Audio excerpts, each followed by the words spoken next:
بسم اللہ الرحمن الرحیم السلام علیکم ورحمۃ اللہ وبرکاتہ۔ 10 محرم 61 ہجری کو میدان کربلا میں حضرت امام حسین رضی اللہ عنہ اور ان کے وفادار ساتھی شہید ہوئے۔ لیکن یہ واقعہ صرف ایک جنگ کا اختتام نہیں تھا، بلکہ ایک عظیم امتحان کی ابتدا بھی تھا۔ اس مشکل وقت میں اہل بیت میں سے ایک شخصیت ایسی تھی جس نے صبر، عبادت، علم اور بہترین اخلاق کے ذریعے آنے والی نسلوں تک دین کی تعلیمات پہنچانے میں اہم کردار ادا کیا۔ یہ تھے حضرت امام زین العابدین رحمۃ اللہ علیہ، جنہیں حضرت امام سجاد رحمۃ اللہ علیہ کے نام سے بھی یاد کیا جاتا ہے۔ کربلا کے موقع پر شدید بیماری کی وجہ سے وہ جنگ میں شریک نہ ہو سکے اور اسی وجہ سے زندہ رہے۔ آج کی اس ویڈیو میں ہم جانیں گے کہ سانحہ کربلا کے بعد حضرت امام زین العابدین رحمۃ اللہ علیہ نے کن آزمائشوں کا سامنا کیا، انہوں نے کس طرح علم، عبادت اور کردار کے ذریعے امت کی رہنمائی کی، اور کیوں انہیں اسلامی تاریخ کی عظیم ترین شخصیات میں شمار کیا جاتا ہے۔ ناظرین، 10 محرم 61 ہجری کو میدان کربلا میں جنگ ختم ہوئی تو حضرت امام حسین رضی اللہ عنہ اور ان کے وفادار ساتھی شہید ہو چکے تھے۔ خیموں میں صرف خواتین، بچے اور چند بیمار افراد باقی رہ گئے، جن میں حضرت امام زین العابدین رحمۃ اللہ علیہ بھی شامل تھے۔ اس وقت آپ شدید علیل تھے۔ جنگ کے بیک لشکر نے اہل بیت کے خیموں کو اپنے قبضے میں لے لیا۔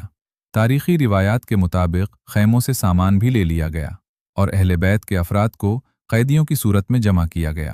یہ لمحہ اہل بیت کے لیے انتہائی دردناک اور آزمائش بھرا تھا۔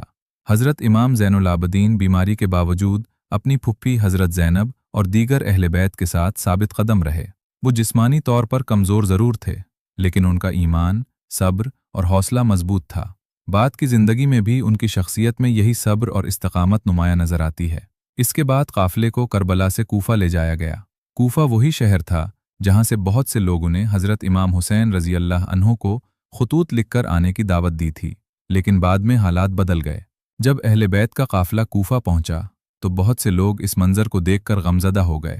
متعدد تاریخی روایات میں ذکر ملتا ہے کہ لوگوں نے اپنے کیے پر افسوس اور ندامت کا اظہار کیا، اگرچہ ان روایات کی تفصیلات مختلف کتابوں میں مختلف انداز سے بیان ہوئی ہیں۔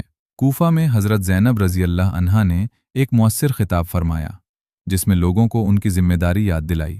اسی طرح بعض تاریخی روایات کے مطابق حضرت امام زین العابدین رحمۃ اللہ علیہ نے بھی لوگوں کو اللہ سے ڈرنے، حق کو پہچاننے اور اہل بیت کی حیثیت سے آگاہ کرنے کے لیے خطاب فرمایا۔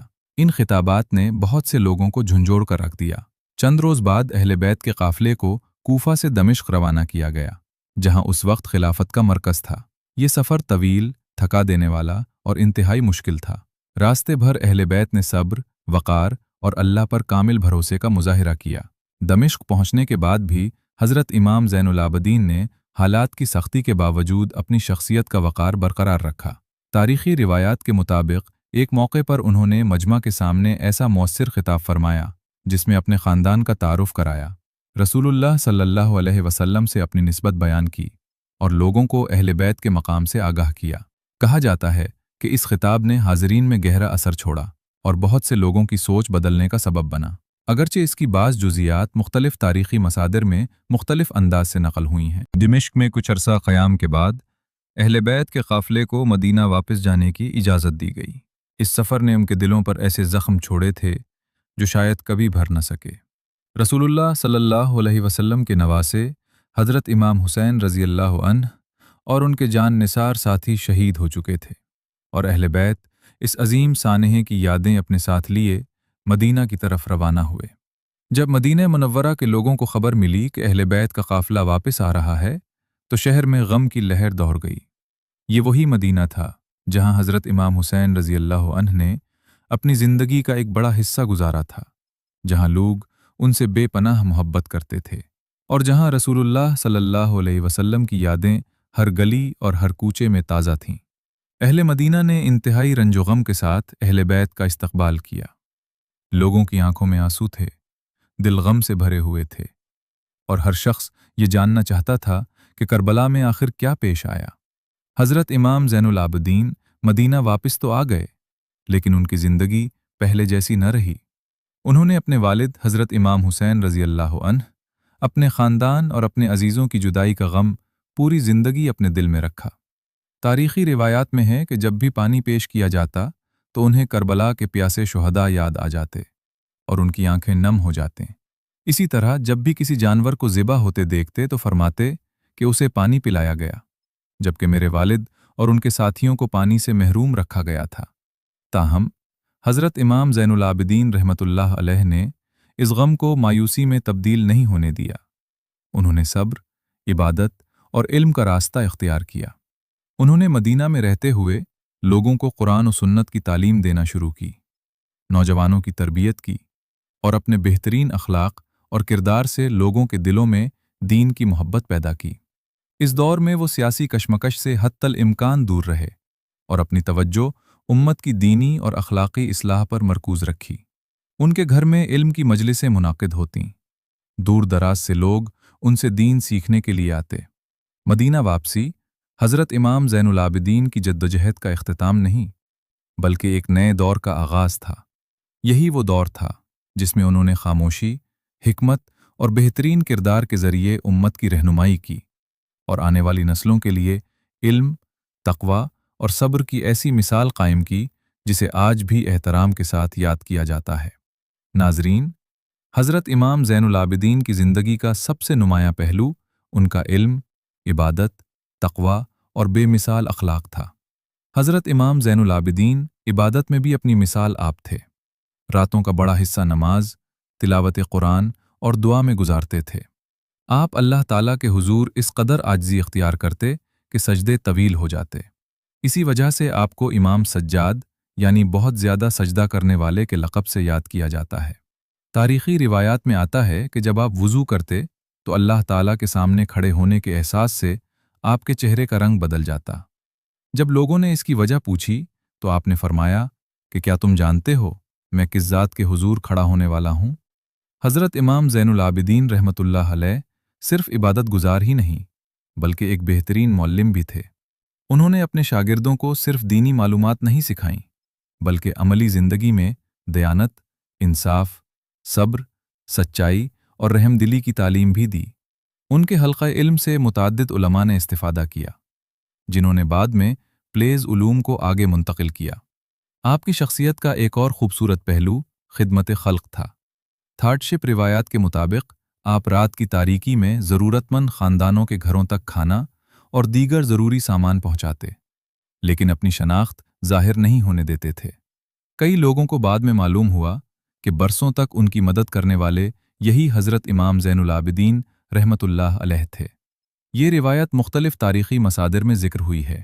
ناظرین، سانحہ کربلا کے باؤن حضرت امام زین العابدین رحمۃ اللہ علیہ نے اپنی پوری زندگی اسلام کی تعلیمات کو عام کرنے، امت کی اصلاح کرنے اور اخلاق نبوی صلی اللہ علیہ وسلم کو زندہ رکھنے کے لیے وقف کر دی۔